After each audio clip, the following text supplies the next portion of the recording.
tvfama.net, programa Viaja Brasil. O programa Viaja Brasil hoje está na cidade de Jardim, sul do Ceará, região do Cariri, já fronteira aqui com Pernambuco, e nós estamos aqui no Museu da Cidade, onde nós vamos conversar com o artista plástico Luiz Lemos. O Luiz retrata a história dessa cidade, com belíssimos quadros, é um artista consagrado, já fez uma série de imagens para algumas cidades do Ceará, e eu vou te perguntar, Luiz, a Jardim tem uma história muito bonita, houve uma participação da cidade na Confederação do Equador, aquele movimento frustrado por Bárbara de Alencar e os irmãos dela, né? E qual foi a grande participação que teve aqui? O que é que aconteceu naquela época? A Jardim tem um potencial histórico, cultural muito interessante, né? Começando com a história dos Alencares, né?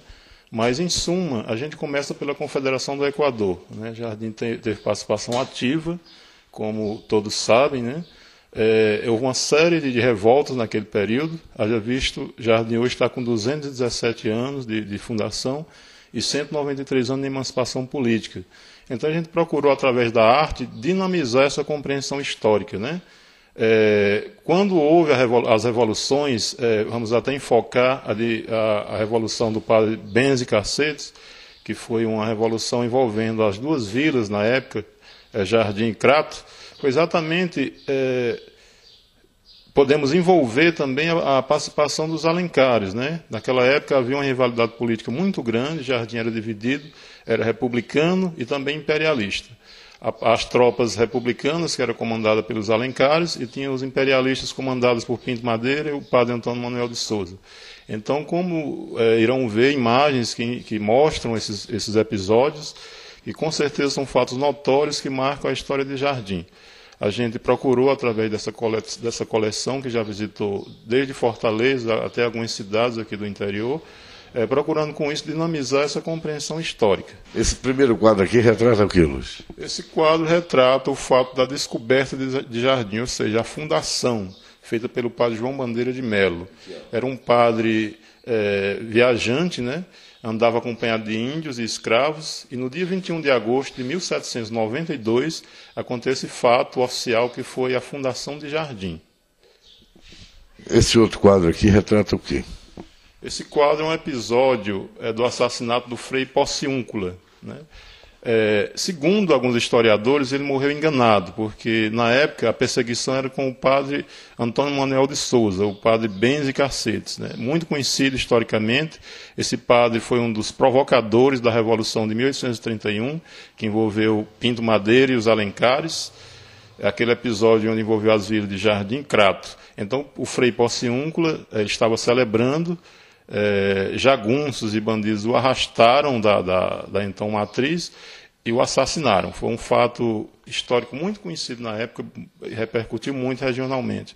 Então ele foi cruelmente assassinado e até esquartejado. Não se sabe o certo, os mandantes do crime, mas isso aconteceu em 1824, no dia 28 de outubro de 1824, que é um fato bem notável também, conhecido em termos históricos, né? Esse é o padre Antônio Manuel de Souza. Interessante que esse padre ele costumava benzer as armas dos guerrilheiros para garantir sucesso nas batalhas. O padre Antônio Manuel de Souza era mais um político do que pároco. Ele, nas cidades por onde passava, costumava provocar revoluções. Como na época havia já essa rivalidade, Jardim era dividido entre o Partido Republicano e Imperialista, o padre, por sua vez, era imperialista. Sádico, juntamente com Pinto Madeira, provocou essa rebelião, essa revolução indo envolver a vila de Crato e Jardim. Então esse fato mostra claramente a bênção das armas dos guerrilheiros, que eram cacetes. Tem até um fato bem notório, interessante, isso é registrado também, eu acho que através de João Brígido, que ele, cansado já de benzer as armas dos guerrilheiros, e passou a benzer a floresta, que na época era nativa aqui em Jardim. Aqui é o fato que é consequência já dessa bênção das armas dos guerrilheiros, né? Foi o episódio onde as duas vilas de Jardim e Crato se enfrentaram a golpe de cacetes. E aí foi um fato bem interessante, onde morreu muita gente, foi um fato sangrento, né? Que em seguida vocês irão ver que foi o que tornou a morte do Pinto Madeira. Ele foi julgado por um júri imparcial em Crato e foi condenado à forca, e aí pediu para ser fuzilado. Atenderam o pedido, mas o que se sabe que foi um júri imparcial.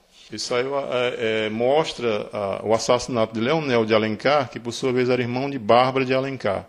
Já foi praticamente no mesmo período onde aconteceu a morte do padre, né? Então há essa ligação, mas não se sabe os mandantes. Foi assassinado Leonel de Alencar e o filho dele, Raimundo, também por jagunços, né?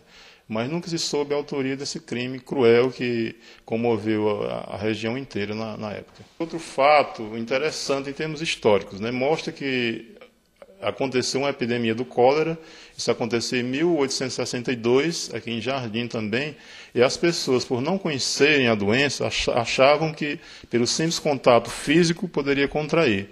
Então as pessoas eram enterradas vivas, em cemitério separado, bastava sentir os sintomas que eram enterradas vivas.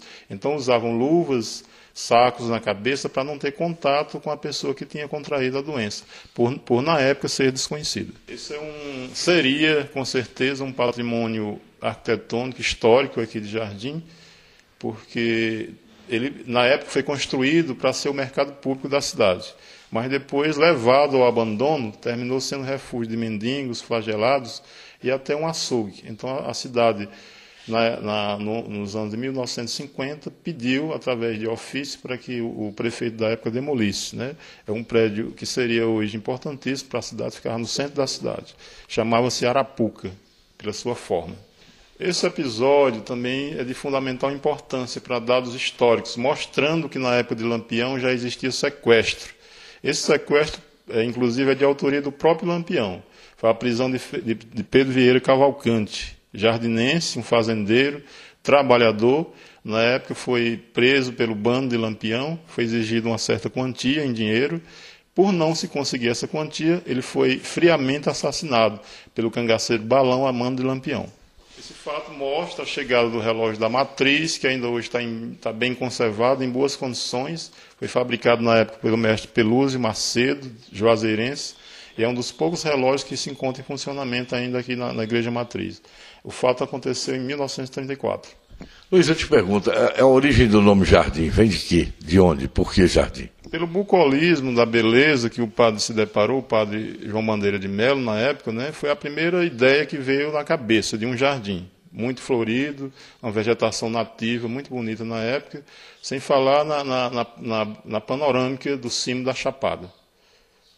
É porque a cidade de Jardim ela é abraçada pela Chapada do Araripe. Abraçada pelo paredão da Chapada, e na época tinha muitas flores nativas, né? Então a visão que se tinha, principalmente do cimo da Chapada, era exatamente de um jardim. Então a origem é dada primando pela vegetação da época, que tinha muitas flores.